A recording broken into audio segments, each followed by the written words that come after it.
Hello ನಮಸ್ಕಾರ ಸ್ನೇಹಿತರೆ. Finally ಇಲ್ಲಿ ಮೀರಾ ಪರ ಗಂಡ ಸೂರ್ಯ ನಿಂತದ್ದಾಯ್ತು. ಇನ್ನು ಮೀರಾಗೆ ಏನ್ ಬೇಕು, ಆದ್ರೆ ಮೀರಾಗೆ ಬಿಗ್ ಶಾಕ್ ಕೊಡೋಕೆ ಅಜ್ಜಿ ಬರ್ತಿದ್ದಾರೆ.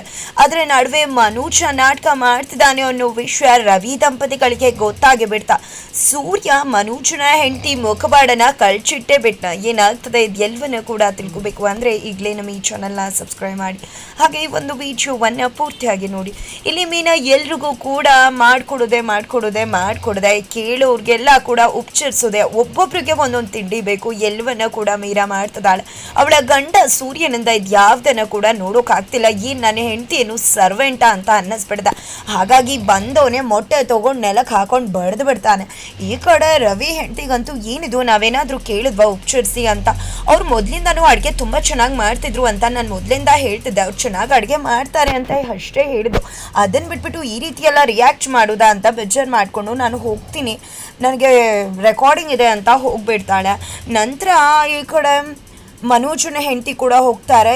ಜೊತೆಗೆ ಇಲ್ಲಿ ಏನು ಅಡುಗೆ ಮಾಡಿಕೊಟ್ಬಿಟ್ರೆ ಏನಾಗೋಯ್ತು ಹಾಗೆ ಹೀಗೆ ಅಂತ ಶಾಂತ ಅವರು ಸೂರ್ಯಂಗೆ ಹೇಳ್ತಿದ್ರೆ, ಹೌದಾ ಅಡುಗೆ ಮಾಡಿಕೊಟ್ರೆ ಹಾಗೆ ಹೀಗೆ ಅಂತ ಹೇಳ್ತಿದ್ರಲ್ವಾ, ನೀವೇನು ಮಾಡ್ತಾ ಇದ್ದೀರಾ, ನೀವು ಕೂಡ ಮಾಡ್ಬಹುದಲ್ವಾ ಅಂದಾಗ ಮನೇಲೇ ಇದ್ದಾಳ್ತಾನೆ, ಏನಾಗ್ಬಿಡತ್ತೆ ಮಾಡಿಕೊಟ್ಬಿಟ್ರೆ ಎಲ್ಗೆ ಹೋಗ್ಬಿಡ್ತಿದ್ಲು ಅವಳು ಅಂತೆಲ್ಲ ಮಾತನಾಡ್ಬಿಡ್ತಾರೆ ಶಾಂತ್ ಅವರು. ಇದರಿಂದಾಗಿ ಸೂರ್ಯಂಗೆ ಫುಲ್ ಕೆಂಡ ಕಾರ್ಬಿಡ್ತಾರೆ. ತನ್ನ ಹೆಂಡತಿಗಂತೂ ಇನ್ನು ಮುಂದೆ ಏನೂ ಮಾಡಬೇಡ, ಏನು ಅನ್ಕೊಂಬಿಡಿದ್ಯಾ, ನಿನಗೆ ನೀನು ಮಾಡ್ಕೊ, ಮೊದಲು ನೀನು ಹೊಟ್ಟೆಗೆ ಊಟ ಮಾಡಬಾರ್ದ, ಬರೀ ಎಲ್ರಿಗೂ ಕೂಡ ಮಾಡ್ಕೊಡೋದೇ ಆಗೋಯ್ತಲ್ಲ ಅಂತ ಹೇಳಿದಾಗ ನಿಮಗೆ ಮಾಡ್ಕೊಡ್ತೀನಿ ಇರಿ ಅಂದಾಗ ನಾನೆಲ್ಲೋ ಮಾಡ್ಕೊತೀನಿ, ಮೊದಲು ನೀನು ತಿನ್ನು ಅಷ್ಟೇ ಅಂತ ಹೇಳಿ ಸೂರ್ಯ ಹೋಗ್ಬಿಡ್ತಾರೆ. ಹೌದೌದು, ಎಲ್ಲ ಏನು ಹೆಂಡತಿ ನೀನೇ ಅಲ್ವಾ ಎಲ್ಲನೂ ಕೂಡ ಹೇಳ್ಕೊಟ್ಟಿರೋದು, ನಿನ್ನ ಗಂಡಂಗೆ ಚಾಡಿ ಹೇಳಿಬಿಟ್ಟು ನಮ್ಮನ್ನೇ ಎಲ್ಲರನ್ನೂ ಬಯಸ್ತೀಯಾ ಅಂತ ಹೇಳಿ ಶಾಂತ್ ಅವರು ಸುಮ್ಮನೆ ವಿನಾಕಾರಣ ಮೀರಾ ಮೇಲೆ ರೇಗ್ತಿದ್ದಾರೆ. ಜೊತೆಗೆ ನೀನು ಇವತ್ತು ಹೋಗ್ಬಿಟ್ಟು ಮಾರ್ಕೆಟ್ಗೆ ಏನೇನು ಲಿಸ್ಟ್ ಕೊಡ್ತೀನಿ, ಎಲ್ಲರಿಗೂ ಕೂಡ ಏನೇನು ಬೇಕೋ ಅದೆಲ್ಲ ಮಾಡೋಕ್ಕೆ ತರಕಾರಿ ತೊಗೊಂಡು ಬರ್ಬೇಕಾಯ್ತಾ ಅಂತ ಶಾಂತ್ ಅವರು ಹೇಳ್ತಿದ್ದೆ. ಮೀರಾ ನಗ್ತಾ ಇದ್ದಾಳೆ. ಈ ಕಡೆ ಮೀರಾ ನಗೋದನ್ನ ನೋಡಿದೆ ಶಾಂತ್ ಅವ್ರಿಗೆ, ಏನಪ್ಪ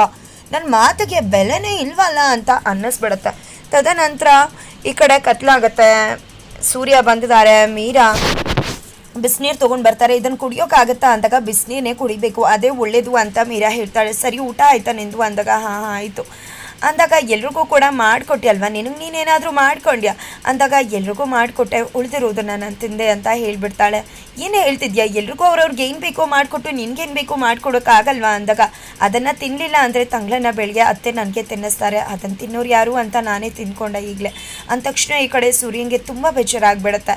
ಯಾರನ್ನೂ ಬಿಡುವುದಿಲ್ಲ ಅಂದರೆ ನೀವು ದಯವಿಟ್ಟು ಸುಮ್ಮನಿರಿ, ಏನೂ ಹೇಳ್ದೇನೆ ನನಗೆ ಚಾಡಿ ಹೇಳ್ಕೊಟ್ರು ಅಂತ ಬೈತಾರೆ, ಇನ್ನೇನಾದರೂ ಈ ವಿಷಯ ಹೇಳ್ತೀನಿ ಅಂತ ಗೊತ್ತಾದರೆ ನನ್ನ ಹುರಿದು ಮುಕ್ಬಿಡ್ತಾರೆ, ನನಗೆ ತುಂಬಾ ನೋವಾಗ್ತದೆ, ಕೈಕಾಲು ನೋಯ್ತದೆ, ನಾನು ಮಲ್ಕೋತೀನಿ ಅಂತ ಹೇಳಿ ಮಲ್ಕೋತಾಳೆ.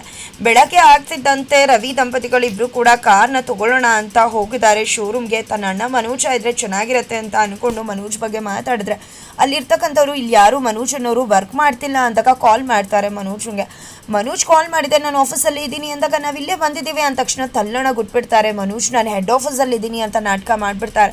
ಮತ್ತು ಇಲ್ಲಿ ಯಾರು ನಿನ್ಗೆ ಗೊತ್ತೇ ಇಲ್ಲ ಅಂತ ಹೇಳ್ತಿದ್ದಾರೆ ಅಂತ ತಮ್ಮ ಹೆಂಡತಿ ಹೇಳಿದ್ದಕ್ಕೆ ಕೊಡು ಅವ್ರಿಗೆ ಅಂತ ಜೋರು ಮಾಡಿ ಏನೇನೋ ಇಂಗ್ಲೀಷಲ್ಲಿ ಹಾಗೆ ಹೀಗೆ ಅಂತ ಮನೋಜ್ ಮಾತಾಡಿದ ತಕ್ಷಣ ಆ ವ್ಯಕ್ತಿ ಕೂಡ ಹೊಸಬ್ರು ಆಗಿದ್ರು. ಹಾಗಾಗಿ ಅಯ್ಯೋ ಹೌದಾ ನೀವು ಸೀನಿಯರಾಗಿ ಗೊತ್ತಾಗಲಿಲ್ಲ, ಹೆಡ್ ಆಫೀಸಲ್ಲಿ ಇದ್ದೀರಾ, ದಯವಿಟ್ಟು ಕ್ಷಮಿಸಿ ಅಂತ ಹೇಳಿಬಿಟ್ಟು ನಂತರ ನೀನೇನು ಈಗ ತೊಗೋಬೇಡ ಗಾಡಿನ, ಒಂದು ವಾರ ಆದಮೇಲೆ ಒಳ್ಳೆ ಮಾಡೆಲ್ ಬರುತ್ತೆ, ನಾನೇ ನಿಮಗೆ ಬುಕ್ ಮಾಡಿಕೊಡ್ತೀನಿ ಅಂತ ತಮ್ಮನೇ ಹೆಂಡತಿನ ಅಲ್ಲಿಂದ ಕಳಿಸಿದ್ರೆ ಇಲ್ಲಿ ಚಿಪ್ಸ್ ತಿನ್ಕೊಂಡು ಪಾರ್ಕಲ್ಲಿ ಕಾಲ ಕಳೀತಿದ್ದಾರೆ. ಒಂದು ವಾರ ಬಂದಾಗ ನೋಡ್ಕೊಂಡ್ರೆ ಆಯಿತು ಅವನ್ನ ಅಂತ.